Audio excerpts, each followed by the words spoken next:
You're standing at the edge of a shallow pit, torch in hand, the air thick with damp limestone, and something else, the smell of the dead.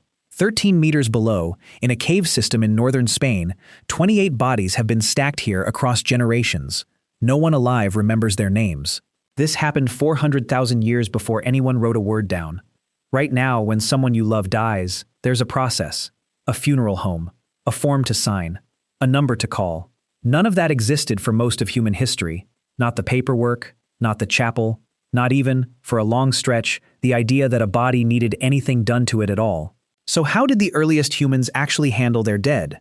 At what point did a corpse stop being just meat left behind and start being something to grieve, to decorate, to carry somewhere on purpose? Start in 1976, when geologist Trinidad Torres pulled human teeth out of a cave system called Atapuerca in northern Spain. What he'd found was the opening of a shaft that dropped 13 meters straight down into a chamber researchers later named Sima de los Huesos, the pit of bones. Excavations through the 1980s and 90s recovered the remains of at least 28 individuals of Homo heidelbergensis, an ancestor of Neanderthals, dated to roughly 400,000 years old. There was no natural way for that many bodies to end up there, and in 2006, a team led by Eudald Carbonell found something stranger sitting among the bones. A single, finely made quartzite hand axe, later nicknamed Excalibur, the only tool in the entire pit. Nobody lived at the bottom of that shaft.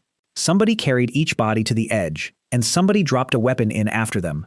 So what does that actually prove? Not much, on its own. One pit, one species, 400,000 years ago. The real question is whether it happened again. Fast forward to 1960, in a cave in Iraqi Kurdistan. Archaeologist Ralph Selecki was closing out his final excavation season at Shanidar Cave when his team uncovered a Neanderthal skeleton, designated Shanidar 4, dated to roughly 65,000 years ago. Soil samples from around the body went to pollen specialist Arlette Leroy-Gourhan, who found dense clusters of pollen from wildflowers concentrated near the head, chest, and one arm. Selecki went public with a claim that reshaped how the world saw Neanderthals. This individual had been laid to rest on a bed of flowers. For 6 decades, that image sat at the center of every textbook chapter on Neanderthal compassion. Everyone assumes that story is settled. It isn't. In 2023, a team led by Chris Hunt at Liverpool John Moores University re-examined the site and proposed something less romantic. The pollen clumps look exactly like what bees pack into burrow cells, not petals scattered by hand. The flowers may never have existed. What survives, once you strip the flowers away, is colder and arguably more interesting. A body still deliberately placed, in a spot the same group appears to have returned to again and again. Push forward another 30,000 years, to a river bluff outside Vladimir, Russia. In 1956, Soviet archaeologist Otto Bader began excavating a site called Sungir.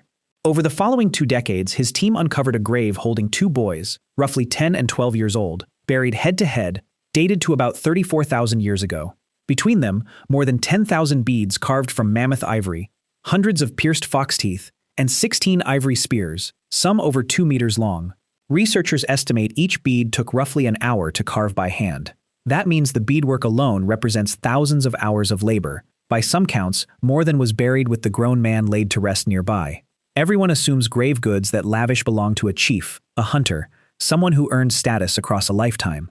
The math says otherwise. 2 children, too young to have led a hunt or built a reputation, went into the ground richer than a grown man. Whatever status they carried, they were born into it. They didn't have time to earn it. So how far back does this actually go? And does it require a brain like ours at all? That question pulls the story somewhere unexpected.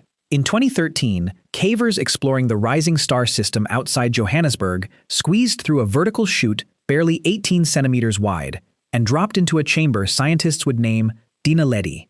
Paleoanthropologist Lee Berger and his team, publishing in 2015, recovered the remains of at least 15 individuals of a previously unknown species, Homo naledi, with a brain roughly a third the size of a modern human's, closer to a chimpanzee's than to yours. The chamber sits in total darkness, reachable only through that narrow chute, and geologists confirm it was never any easier to reach. Something carried, or lowered, more than a dozen bodies into a space almost impossible to enter, apparently more than once. That overturns a quiet assumption most people carry without noticing, that treating the dead deliberately requires language, culture, everything that supposedly makes us, us.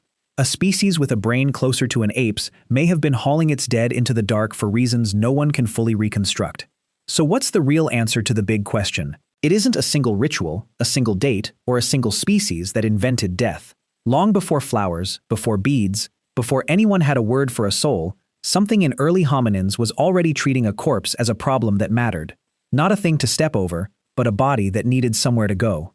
The bones in that Spanish pit, the pollen in that Iraqi cave, real or not, the children buried richer than the man beside them, the dark chamber outside Johannesburg. None of them agree on how to do it. All of them agree that it had to be done.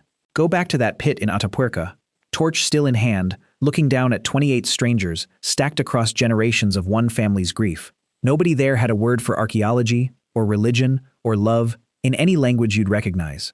They had something simpler and older than all of that, the refusal to just walk away. Every funeral held since, the flowers, the caskets, the 12-minute service squeezed between meetings, is a distant echo of that first refusal. Humans didn't invent grief, they just eventually learned how to schedule it. And underneath the flowers and the paperwork, that original impulse is still running the whole thing. We don't leave our dead where they fall. A pit 13 meters deep, 28 bodies, and one weapon dropped in after them. 400,000 years before anyone invented a funeral. Long before religion, before writing, before anything you'd call civilization, something in early humans already refused to just leave the dead where they fell. This video digs into the physical evidence, real excavation sites, real researchers, real numbers, to trace how that instinct shows up across 400,000 years of the human story.